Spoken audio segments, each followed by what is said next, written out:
Hey guys, I got a new video for you today, and this is going to be a look at a new knife that I just received. And as you guys can see by the title, this is going to be a really awesome knife. I've actually been waiting about a week, which is what it took for it to get to me, to do this video because I'm so excited. I'm the type of person that if I'm part of a community or a team or a group of friends or something like that, and somebody does something great, I feel really excited for them, and that's exactly what I feel for this particular knife here. Now, I'm going to give you a little bit of a story, so bear with me. I'll try to make it quick. This is obviously on Cutlerylover, who is the designer of this knife. If you guys don't know Cutlerylover here on YouTube and also on Instagram, his real name is Jeff. I actually had the opportunity to meet him and his wife a couple years back at SHOT Show, but I have been knowing him and corresponding with him and texting and calling and things like that back and forth for quite many years, almost since I got started on YouTube. He was actually one of the first people that I started following on YouTube that was part of the EDC or the knife community, and I really enjoyed the way that he approached his videos. It was just plain and to the point. There was no craziness, no editing, no gimmicks or anything like that behind his videos, and I really enjoyed that. And I'm happy to say that I actually kind of emulated my videos like that. So just basically basic tabletop reviews or overviews on products, just to put out information, and basically just not just on one particular thing, on just anything that I like. That's one thing that I noticed about Jeff, is that even though he was Cutlerylover, you can go to his channel for many things. He loves Zippos, he loves hot sauce, he loves doing storytime videos, so you get a lot for what you're looking at. So I tried to emulate my channel after him and after a couple other YouTubers that I started watching when I was on first starting on YouTube.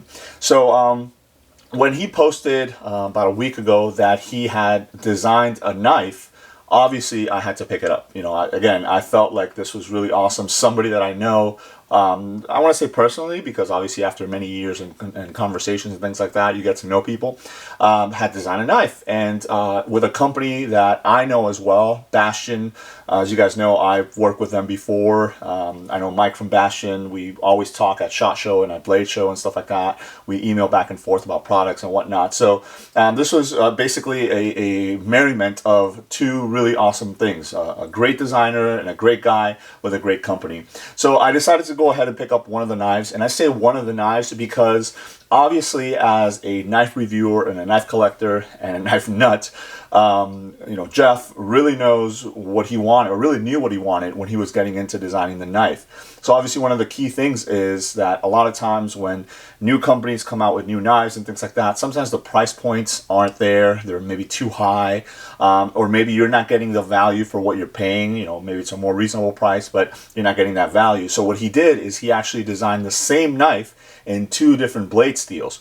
Now what that does is it gives the ability for those people that really want the higher end blade steel to pick up the knife, but also somebody that maybe isn't looking for a $100, $150 knife, but wants still really likes the design and just the aesthetics of the knife itself, but with a lower end steel. Not to say that there's anything wrong with it, but it's more affordable, and that's awesome. I think right off the bat, that's a great thing. So enough talking, let's go ahead and take a look at the knife. Again, this was designed by Jeff, Cutlerylover here on YouTube, and it's being sold by Bastion. So it comes in the standard kind of Bastion black box here. Really nice presentation, especially if you're going to give it away as a gift or something like that. It's got a magnetic lid there. And then in the back, it gives you a little bit of information. So this is a Barlow style pocket folding knife. And again, it says Cutlerylover edition. That's really awesome. And it's steel and G10 handle with the 5 CR15 MOV blade. Now I decided to go with the more affordable option. And the reason for it is because of the knife itself. It's a great knife, but it's not something that I would normally carry on a daily basis.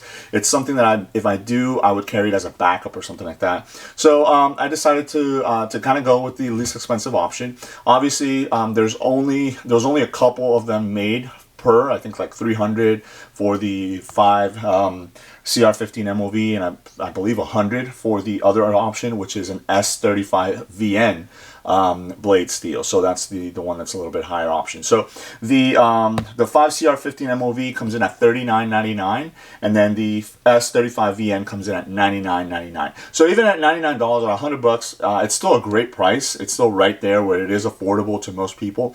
But again, depending on the blade steel, so if you're more about blade steels and you want something with a little bit better quality steel, then obviously the S35VN is available to you. But if not, if you just want a great knife with steel that is perfect for EDC, easy to, to sharpen up or strop or something like that, then the 5CR15 MOV is good enough for you as well. So when you open it up, you have this little piece of foam right in there, and then you have the knife just kind of nestled in the foam there, and it comes in this little bag here. So go ahead and take it out of the bag, and we'll take a look at the knife.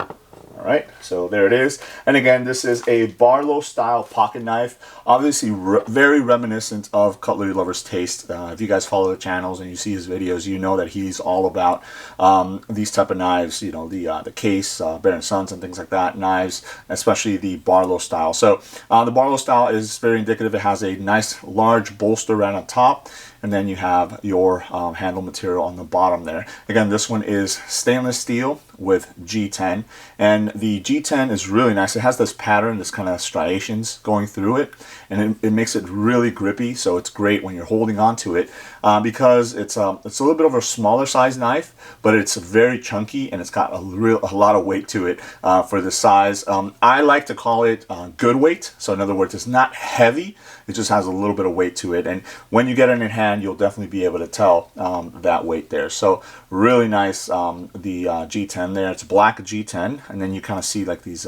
patterns kind of coming into the G10, and you get the same thing on the other side. Now what he also did is he made sure that this knife was designed to be able to be taken apart and put back together very easily. That way if you want to clean it or something like that, you can go ahead and do that. And in the back right here, you also have a lanyard hole, and that's great because this knife does not have a pocket clip.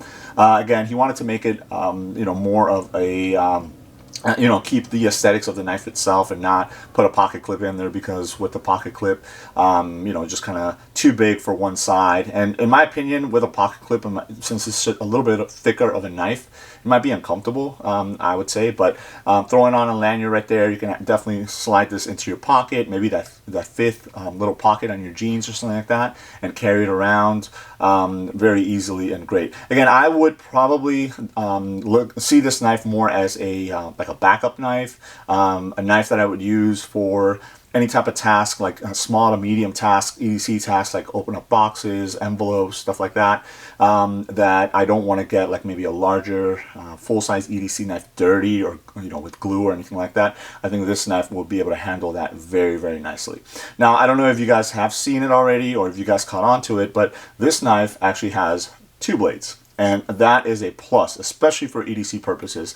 I have carried knives with dual blades before, primarily things like Victorinoxes and stuff like that. But for the most part, both of the blades are slip joints. So even though you have the blades there, if you have a heavier task, cutting or something like that, you're always worried about the slip joint because it might close on or stuff like that. So this knife actually has two different types of blades or styles of blades. I don't know how I would say that. So you have both a flipper, so you can see right there you have the flipper, the little notch sticking out right there, and then you also have a slip joint blade there. So really, really cool. Again, a lot of thought process went behind this knife from Jeff as to what would be great, especially for EDC purposes, but also sticking with what he really likes. So let me give you a couple of dimensions on this. The closed length on the knife is 3.28 inches.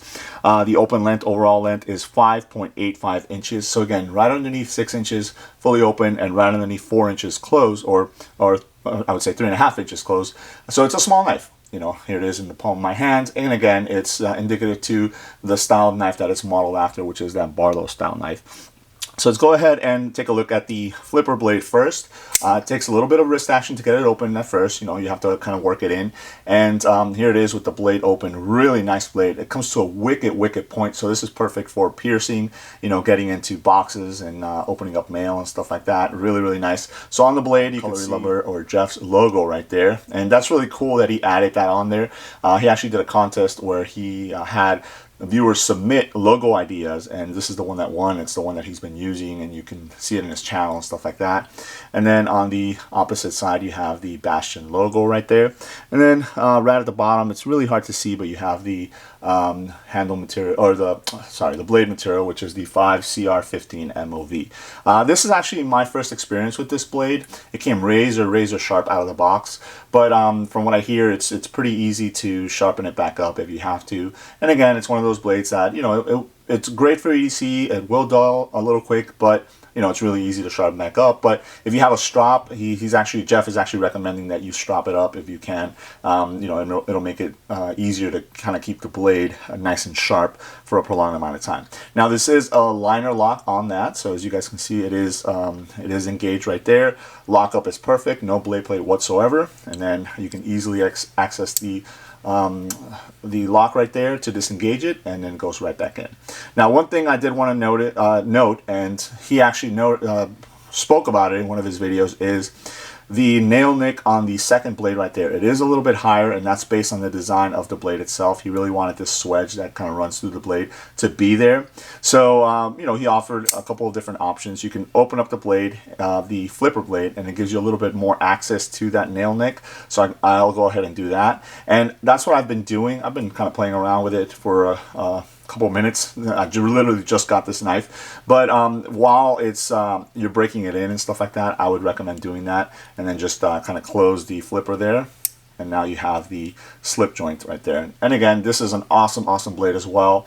Really nice point to it. You have that nice swedge on the top there, but the beauty of it is you have two blades in one, so you can actually not use this blade for anything and make sure that it's always nice and sharp whenever you need a nice sharp blade. Now, there is no markings on this blade. All the other markings, the logos and stuff like that, are on the flipper, so this one's more of a sterile blade, but again, it looks really nice. You got the nail nick right there, the swedge right on top, and it comes down to a pretty sizable point there, so again, perfect for piercing and stuff like that. Blade length on both of these blades is going to be 2.57 inches. So again, a little bit shy of 3 inches. So perfect for EDC purposes. It's not an overly huge knife. And the good thing is it's not a knife that is going to be looked at and, you know, people are going to be scared of it if you bring it out to open up a box or anything like that, because of that really nice Barlow style.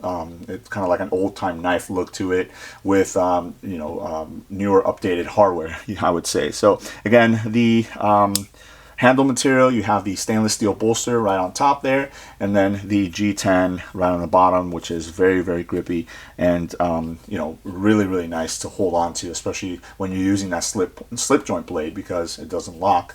The flipper engages really nice, really easy, and you can go ahead and use it, and it's good to go. Now, what I wanted to do is I wanted to bring another knife that I normally carry, just for size comparison, and I usually like doing this on my videos just because a lot of people tend to see the knife but not really appreciate the size of the knife until you bring something else that maybe they know. Now, this is a knife that I carry off and on as a backup blade, kind of like the way I would be carrying this guy here, and it's because I like the size and the tools and stuff like that that are in it, and it's a Swiss Army knife, and this one is the Cadet in the black Alox edition. I have a little lanyard there. So again, this knife does not have a pocket clip. I would normally just slide this into my pocket. I have the lanyard right there so I can pull it out. It gives me a little bit more purchase if I need to, if I'm using that blade. So this knife obviously has a couple more tools than the Barlow does. You know, you have the full-size pen blade there, but again, this blade is a little bit thinner, so you know, it's definitely designed for more light usage, opening up boxes, you know, mail, things like that, kind of like what I would be using the Barlow for as well. It is very thin, and that's you know, one thing that I really like, because it basically fits anywhere. So just by way of comparison, I'll have them here side by side, so you guys can tell they are pretty similar in size. Where they do differ a little bit is obviously in the width. That's because obviously this guy has the 2 blades versus the 1 blade, but this guy has, the Alox has, the Cadet I should say, has a couple of screwdrivers and bottle openers and stuff like that, and a little file in the back also. But again, here's the width there, and opening up the blades so you guys can see with the blades open. Let's see side by side here. The Cadet is just a tad longer, I would say, but not by much. But again, blade width very, very similar also. But this blade does feel a little bit more substantial, and that's just based on the design of the blade. So the Barlow has more of a end. It's a wicked tip right there, which is perfect for piercing, getting into packages, into boxes and things like that, as opposed to the more rounded blade of the Cadet and the A-Locks here. But again, both knives are perfect for backup knives, EDC carry knives. And again, this is the one that I normally go to off and on to kind of throw it in there as a companion to a larger size EDC blade. Again, something that I would use to, you know, if I know my blade is going to get dirty or gunky or something like that, and I don't want my bigger, more expensive EDC knife getting dirty, then I would resort to that one. And it's what I'm going to be using the Barlow here for. And I keep calling it the Barlow. I almost wish that the knife had an actual name to it. And that's one of the only things that I would want to be added onto the knife. It's like maybe calling it, I know it's the Cutlerylover edition, but maybe a name to it, you know, just so I can refer to it as that, as opposed to the Barlow from Bastion Cutlerylover edition. You know, it's a little bit of a mouthful, but I love the knife. Again, kudos to Jeff for this. I know that he's looking into you know, maybe designing some more styles with Bastion. Again, Bastion is a great company, and I like the way that they work with you. I've like I said, I've worked with them in the past before on, you know, some reviews for their products and stuff like that, and the communication is open with them, and it's great. And I think they definitely hit it out of the park with this one. I'm not exactly sure how many of these are left. Again, they were pretty limited. And I wanted to put up this video in case you got your hands on one, or if you were looking at one and maybe they're still available, you can go ahead and pick one up. So I'll leave links to where you can pick them up on Bastion's website to see if maybe they're still available.